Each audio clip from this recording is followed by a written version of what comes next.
कहा कि अखिलेश जी को, मायावती जी को भी मोहब्बत का हिंदुस्तान चाहिए, लेकिन अभी अखिलेश जी ने कहा था कि कांग्रेस और बीजेपी एक जैसे हैं। सवाल मैं ये पूरा करना चाहता हूं कि एक तो इस पर आपकी क्या प्रतिक्रिया है, और दूसरी बात ये कि आपने कहा कि बीजेपी के खिलाफ एक सवाल प्लीज, नहीं एक सवाल प्लीज, आपने पूछ लिया ना सवाल का जवाब दीजिए। एक सवाल प्लीज। नहीं, ये तो पूरे देश को ऑब्वियस है कि बीजेपी और कांग्रेस एक हो ही नहीं सकते, क्योंकि अगर बीजेपी और कांग्रेस एक होते तो नरेंद्र मोदी कांग्रेस मुक्त भारत की तो बात कभी नहीं कर सकते। मतलब हो ही नहीं सकता कि अगर बीजेपी के नेता कह रहे हैं कांग्रेस मुक्त करो, इसका मतलब वो कह रहे हैं कि बीजेपी को भी मुक्त कर, बीजेपी इसको भी मिटा दो, वो तो नहीं कह रहे हैं। तो ये तो पूरा देश जानता है कि कांग्रेस और बीजेपी आइडियोलॉजिकली बिल्कुल अपोज्ड हैं, और ये पुरानी लड़ाई है, पुरानी विचारधारा की लड़ाई है। बट अखिलेश जी की भी जगह है, और उनको ये ऑप्शन, मतलब बोलने का ऑप्शन मिलना चाहिए, और उनका पर्सपेक्टिव है वो उनके लिए ठीक है। हमारा पर्सपेक्टिव है कि हमारी लड़ाई बीजेपी के साथ है, विचारधारा की लड़ाई है, पुरानी लड़ाई है, और इसको हम जीतेंगे।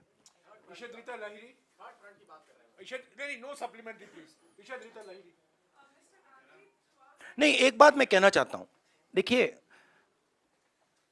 एक बात जरूरी है कि ये आइडिया, अब ये टैक्टिकल पॉलिटिकल फाइट नहीं रही, मतलब कि उसमें एक ग्रुप वहां आ जाए और एक ग्रुप मिलके बीजेपी को हरा दे। अब वो गाड़ी गई। क्यों? क्योंकि हिंदुस्तान का जो पूरा इंफ्रास्ट्रक्चर है, इंस्टीट्यूशनल फ्रेमवर्क जो है, अब वो एक विचारधारा के हाथ में है, ठीक है? और अब वो हिंदुस्तान की पॉलिटिकल स्पेस को पूरी तरह से डोमिनेट कर रहे हैं। अब उनको हराने के लिए एक विचारधारा की जरूरत होगी, और मैं ऑपोजिशन की बहुत रिस्पेक्ट करता हूं, और ऑपोजिशन के लोग मुझे बहुत अच्छे लगते हैं, और मगर मैं ये कहना चाहता हूं कि अगर आप समाजवादी पार्टी को देखें तो उनके पास एक नेशनल विचारधारा नहीं है।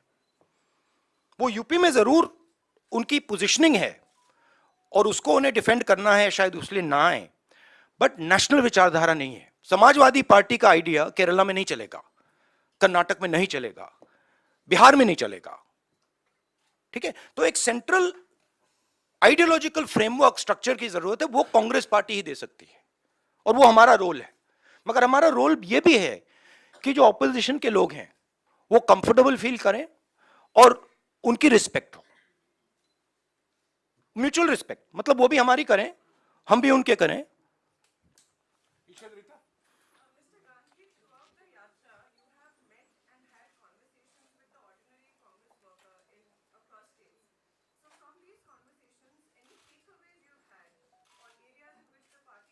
Yeah. My main takeaway is that there is nothing known as an ordinary Congress worker. There really isn't. In fact, there's nothing known as an ordinary person. I don't like these type of qualifiers. There's nothing known as an ordinary person. Everybody is unique. Every Congress worker is unique. Every person has a unique way of looking at the world, and it's important that they are treated like that. So every single one of them, every conversation, I learn something from, you know. Times now से रंजीता। राहुल, मेरा सवाल इस पर है कि 2024 के चुनाव को लेकर अलग-अलग बातें कही जा रही है। आपकी यात्रा मध्य प्रदेश में भी गई, लेकिन मध्य प्रदेश के एक विधायक है लक्ष्मण सिंह, वो कह रहे हैं कि मध्य प्रदेश में जो यात्रा गई उसका फायदा आने वाले मध्य प्रदेश चुनाव में हमें नहीं होगा, क्योंकि जो इंटरनल सर्वे आया है उसमें विपक्ष में ही मध्य प्रदेश में कांग्रेस दिख रही है। कांग्रेस, मैं आपको एक बात लिख के दे देता हूं अभी, कांग्रेस मध्य प्रदेश के चुनाव को स्वीप करेगी, बीजेपी वहां दिखाई नहीं देगी। मैं आपको गारंटी करके, आप लिख लो और उस समय मुझे बता देना। मतलब अगर आप मुझे, कोई क्वेश्चन नहीं है कि वहां पे बीजेपी मतलब दिखाई नहीं देगी, क्योंकि वहां पे तो मैंने सोचा था कि महाराष्ट्र में, मतलब मैंने जो वहां कहा कि महाराष्ट्र में बहुत अच्छा रिस्पांस मिला, मध्य प्रदेश में तो टोटल अंडरकरंट था, मतलब तूफान आया हुआ है वहां पे। मध्य प्रदेश में हर व्यक्ति जानता है कि बीजेपी ने सरकार को चोरी करके पैसा देके बनाया है, तो पूरा पूरा प्रदेश गुस्से में है। आप ऐसे करिए, लक्ष्मण सिंह जी से बेट कर लीजिए, शर्त लगा लीजिए, बड़ी शर्त लगाइए, फायदा हो जाएगा आपका।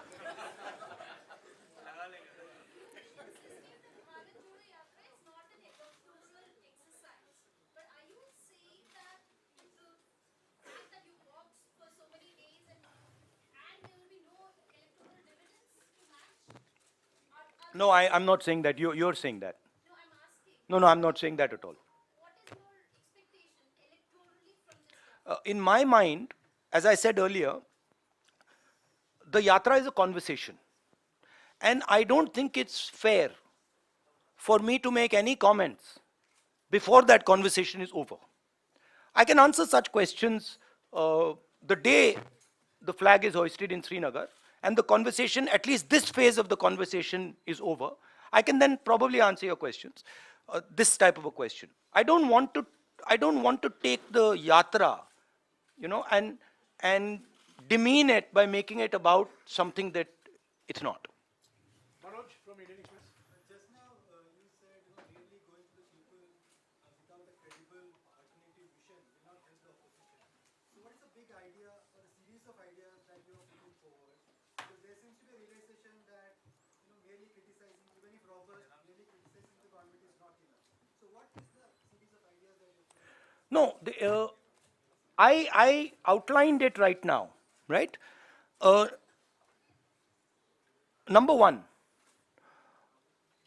making India a production nation, which means that respecting skills and moving the mindset from one of GDP growth to GDP growth plus employment plus production plus exports, etc., etc., etc. That's the first thing. The second thing is, which is very important for the future and is important if you want to build a production nation, is giving our children an imagination. Telling them that, look, if you want to become, it's a strange question, but why is it that out of lakhs and lakhs of people I've met, thousands and thousands of children I have met, nobody said, I want to be a pilot. Nobody said, I want to be an astronaut. Nobody said, I want to be India's best singer. Why? Because our system is saying to them that these are all dead ends, right? But if you look at countries that produce, and I gave this example to kids. If you look at company like Honda, company like Toyota, the people who founded these companies were mechanics. But no mechanic in India can ever imagine that he could one day be the head of a 1,000, 2,000, 10,000 crore company. Now, if you want to produce, that has to change. So we have to give him the structures that will allow him to do that will allow his imagination to do that. Right? And then the final thing is, we can see what is going on in the planet. We can see the turmoil that is taking place. And I am absolutely convinced that India has a place, central place in the planet, on the planet. Right? And I don't view it so much as, look how powerful India is. We are powerful. But we were not that powerful 70 years ago, 80 years ago, 90 years ago. But we had a vision. Right? When Mahatma Gandhi, for example, was speaking about the Indian freedom movement, people in the United States, people in the Soviet Union, everywhere were listening to him. Why? Because there is something very powerful called Indian values, Indian philosophies, Indian thinking. And that's actually our strength. And we're destroying it. So when we make one Indian fight with another, when we are not harmonious, When a foreigner comes to India and he feels terrified that something might happen to him, we are attacking our own system. So these are the type of things that would be part of an alternative vision. Also, by the way, I don't see why only 2 or 3 or 4 people should benefit from the wealth of this country. I just don't understand it. Right? So, a sense of equality. There is a place for large business, I absolutely agree, and they have a central role in India in its future. But it cannot be that there are 2 or 3 business people who run this country. It can't, it just cannot be. TV9 से कुमार विक्रांत। राहुल जी, आपकी भारत जोड़ो यात्रा उत्तर प्रदेश जा रही है और वहां पर भारतीय जनता पार्टी के सांसद वरुण गांधी वही भाषा बोल रहे हैं जो भाषा आप बोल रहे हैं, जो भाजपा के नेता नहीं बोलते। क्या वरुण गांधी के लिए कांग्रेस पार्टी में जगह है? क्या वरुण गांधी को आप चाहेंगे वो भारत जोड़ो भैया, ये आपको हमारे जो कांग्रेस प्रेसिडेंट है, ये सवाल आपको उनसे पूछना पड़ेगा। यात्रा में वो आए तो स्वागत है उनका। स्वागत किसी का भी है, बट वो बीजेपी के हैं तो उनका वहां पे प्रॉब्लम तो होगा।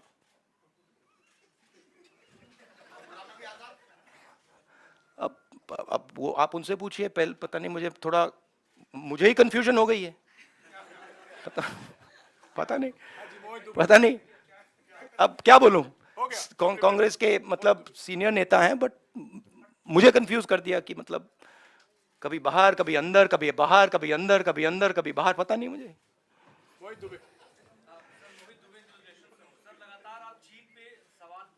आपने पूछ लिया आज। मैं अभी बोलने वाला था कि चीन का नहीं पूछा। हाँ, सर, आपने जयपुर में भी सरकार से जवाब मांगा था, पार्लियामेंट सेशन भी चल रहा था, पार्लियामेंट में भी आप लोग चर्चा की मांग कर रहे थे, सरकार वहां भी तैयार नहीं हुई। अब राहुल गांधी का क्या स्टैंड है, क्योंकि लगातार आप ये कह रहे हैं कि अतिक्रमण हो रहा है, वहां सीमाएं सुरक्षित नहीं। देखिए, सबसे पहले मैं एक बात क्लियरली कहना चाहता हूं।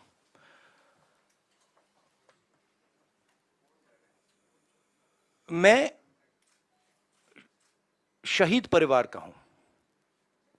मेरे पिता शहीद हुए और मेरी दादी शहीद हुई। यहां पे कोई है जिसके फैमिली में कोई शहीद हुआ? कोई है यहां पे? आप हैं? हाँ, आपके ब्रदर। तो आपको मालूम है कि कैसी चोट लगती है, क्या फीलिंग आती है। ठीक है, तो मैं समझता हूं और मैं जानता हूं जब एक युवा अपनी जान देने के लिए खड़ा होता है और जब वो शहीद होता है तो उसके परिवार को क्या होता है, मैं जानता हूं, समझता हूं। और बीजेपी के टॉप लीडरशिप में कोई नहीं है जो समझता है। ये मतलब अच्छी बात, खराब बात नहीं है, बट रियलिटी है कि उनके परिवार में कोई उनके पिता या उनकी दादी शहीद नहीं हुए। तो मैं बहुत क्लियरली समझता हूं और मैं ये भी चाहता हूं, मेरी जनरल अप्रोच ये है कि मैं चाहता हूं हमारा एक भी सिपाही किसी भी फोर्स का